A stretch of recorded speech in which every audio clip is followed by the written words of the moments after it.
Watakariba shauniandwa Ndawa msayara sicharuwa nirura na mafaranu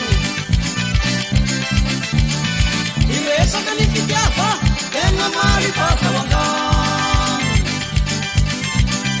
Watiakuruki Watiakwa ngau Tenga tiakukua Watiakuruki Watiakwa ngau Kami sini takkan ruke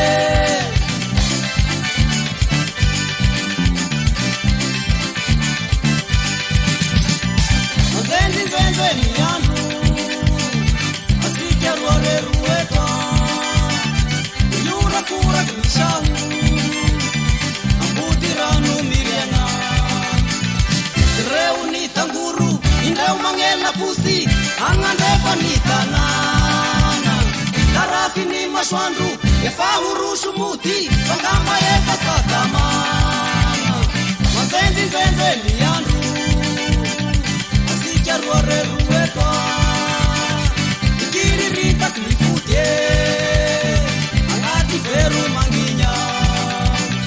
Sahau ni parakandu Manruakani yang umbi Kiruru angadungan fara Watakarifa nyandu Ya pela kuomba rusu Isaja wanga pasakana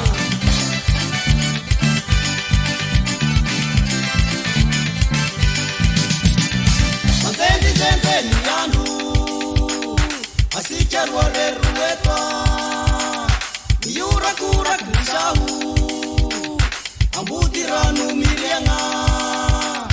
Nikiri rita knifutie Angati veru manginya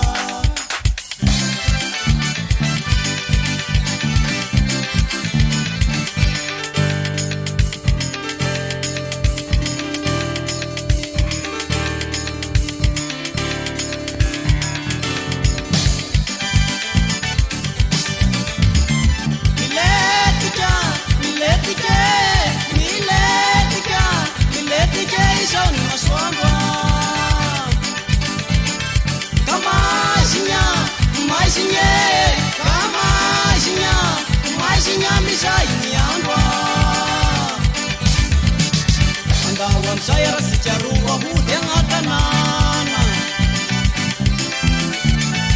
Amun sini yakani tukatangu matamanga Patiaku rugi, patiaku ngau